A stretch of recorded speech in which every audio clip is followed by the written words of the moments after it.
My experience as a Nigerian schooling in Ghana, you guys, it's a lot. It's a lot of shocks. It's a lot of things to take in, especially if you don't have stamina like me. Like you have to off this week first and first take everything in, because it's a lot that's gonna go down in this video I'm about to share with you guys. The first thing is them just thinking that because you are in Ghana, you need to understand tree. Like, hold up, I just got to Ghana. Even if I'm here for 4 years and so even though on yourself, like, I choose not to learn the language. Okay, fine, I'm learning it already. Don't shout at me, but like, I feel them just thinking that okay, you need to understand their language, you need to speak Tree. I think there are a lot of languages, Tree, Ga, and some other, but I think Tree is like the most common or so. So I think that's like that's not cool.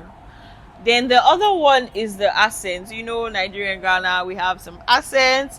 Like, example, sun and sun. Like, we pronounce the sun in the sky as sun, and sun, son, as sun. Like, you guys say, oh, we don't know how to pronounce it well. Our English, this, da, da, da. So I think it sells you out as a Nigerian when it's like you speak, your tonation sells you out immediately. They be like, are you Nigerian? So that also is so shocking. And I started hiding my intonations.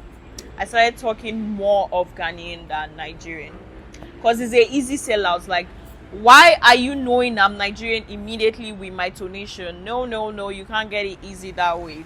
Okay? Missing my mommy's food, missing Nigerian food. It's hard getting your country food in another country. Everyone knows that. And it's so expensive. Like, when I check both food of prices to get food, and Nigerian foods are so expensive. So if you want to quench that Nigerian hunger food, you need to hold money. So missing Nigerian foods, and definitely it's not gonna be the same way they make it back there in Nigeria. So that also is like my experience here as a student here in Ghana. Like, and you can't even cook those major foods like pounded yam, amala. When you have classes, you can't even keep up. Do you understand? Me, I didn't really have homesick. I didn't have homesickness, so I'm loved at home, but I didn't really miss home. Just a tiny bit. I was having fun here, I guess. I didn't really miss home, so I didn't really have that homesickness. Oh, I miss mommy, I miss daddy, I miss my siblings. Doing your registration, your resident permits, doing your it's a lot of work, because you as a foreigner, you have to go through the process. Like for me now, I have to have a valid passport, international passport. I have to have a valid resident permit. I have to do registration for that. Now, even for ordinary a SIM card, I have to have a non-citizenship Ghana card. Can you imagine? Or else you have to use like somewhere else SIM, because you have to register it with your Ghana card. So you can see it's a lot of up and down, trying to go through all those registrations to just have your basic necessities. You understand? That's really a major issue, because the MTN SIM, we use it Momo here, like Momo mobile money.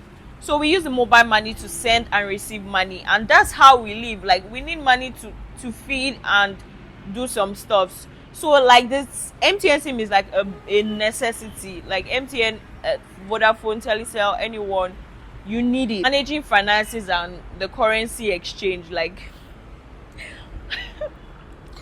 your mom sends you, or anyone in Nigeria sends you, like, let's start from 10,000 naira, and they feel they sent you something big, they sent you something huge, and you change it. It's like 100 cedis or so, and you're like, that 100 cedis, it will finish like this. Like, when you buy zobolo, you buy buffaloes, you buy all those things, you even the taxi, you it's finished. So I feel that also it's a really big um it's a really big block, because it's like when you change the currency from Nigeria to Ghana, it's like it just reduces, it depreciates. Adapting to Ghana's social norms, we know, okay, we are entering a new country, we are entering a country that is different, but they say we are brothers, so quite similar with each other. Fine, we still have their social norms, their culture we have to adapt to, especially adding please in every word. There are some things maybe you can't. I heard some cultural norms you can't probably in the northern side. I have some northern friends, so you hear some cultural shocks. Probably you must not touch a man's wife or something, like just mind-blowing cultural shocks. You can drop some in the comment section. Let me know some cultural shocks you got. So I also, then some social norms that, oh, you have to do this, you have to do this, actually using your hand to eat fufu and all. Like in Nigeria, we are most some people now get civilized, they use like the spoon and something, but like in Ghana, yeah, they are cultural to this, to the point, like they don't care. Do you understand? So that also is an experience I noticed. It's quite hard dealing with language barriers. Like you are trying to tell someone just the simplest thing that, oh, okay, I want to drop off here. You are in a taxi. You are saying me pacho. That's the only thing you can say. That means please, please, please. You don't have to say you are dropping here. Like you have to be like, do you understand? So the language barrier also, it's a major thing, honestly. So I advise you, if you are coming to Ghana also, you could learn the tree or learn the basics of the tree to give you like the safer side. So like language barrier also is a major thing for me. But most of the time you laugh at it. Most of the time you are in a situation whereby someone is literally on you and angry at you that why don't you understand tree? Like the guy is angry on your behalf that why don't you understand tree, and it messes up your mood. You are like, this is not what, and maybe you are coming from work, your head is hot, and someone is asking you, why do you understand tree? Why don't you understand tree? Do you understand?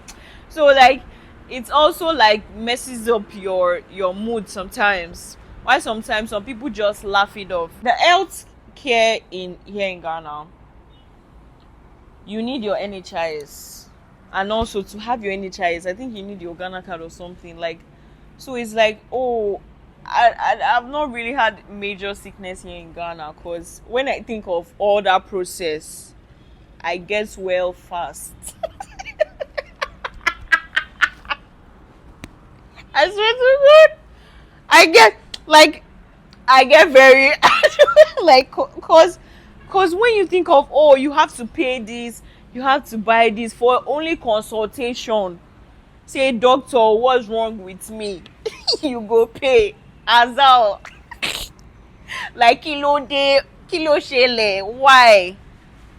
Like you just be like, okay, you have to like, so assessing these healthcare services as a Nigerian living in Ghana, even as a student, I just feel it gives me more leverage because I'm a nursing student. So when I'm in my clinicals period and I wear my nursing uniform and I go, they'll be like, oh, she's a nurse, or she's a nurse. They give you access to some things, or they make it easier for you to do your laboratory test and whatnot. You understand?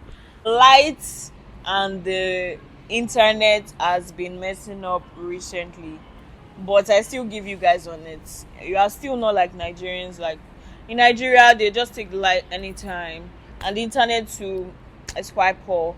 But here in Ghana, when I came here, like it was so nice, it was good. But now it's now fluctuating. They just have light out. But nevertheless, I still give you guys thumbs up. Like you guys are still trying. in your lights and you can still do better. Like, we want the old Ghana, okay? Finding accommodation, finding houses. Like right now I'm scouting for houses and it's a lot. There are a lot of rules. If you can't pay for a year, don't pay. You have to pay for 2 years maximum. Do I know where I'll be in 2 years time? I don't know. So I think all those things can be quite challenging. Some landlords, they don't even take Nigerians to, they'll be like, no, if you're a Nigerian, no, no, no, no, no, no, no. So I'm just a student. They'll be like, no. So I feel that also it's a barrier for us. Like, when you're in Nigerian, some landlords, they don't take you. Some landlords, they will give you rules because you are Nigerian. Do you understand? So I don't know why it's like that. I just feel it's because of, oh, they've seen, oh, probably Nigerians, we are just wayward, we are just anyhow. So they've had that perception of us and they just tend to be like, okay, this is it, this is it, I don't want you. So I just feel we should just try and change that narrative of them seeing Nigerians as that we are so sweet, especially when you come close to us. We are so sweet, we are so real with each other. Okay, so balancing school life with social life, that can be quite tricky because even in Nigeria, it's also so like it's so demanding. But I feel in this life, know what you want. You can go out. The same person that is going out 10 times in a week can still ace that exam that you are even going twice. So one, know your capacity. You can't be like, oh, because you're in school, you're studying nursing, you're studying medicine, you're studying like a very demanding course, you can't balance your social. Try and balance it. Don't leave one apart. You only live once, right? And you are in your 20s. The 20s will never get back to you. You are growing older. So I feel you should get a balance, know what works for you, know your personality, and I feel you are good to go from there. So I think that's what worked for me as a student, balancing school and my social life, and the path I'm trying to take, me being a YouTuber and influencer, it can be quite demanding, and being a nursing student. Think about it. Guys, thank you for watching my channel. I really love the support you guys are giving me. Each subscriber, each liking, each comment, like, from the bottom of my heart, I love you guys. So don't forget to turn on your post notifications for the next video I'm gonna be dropping soon. Bye.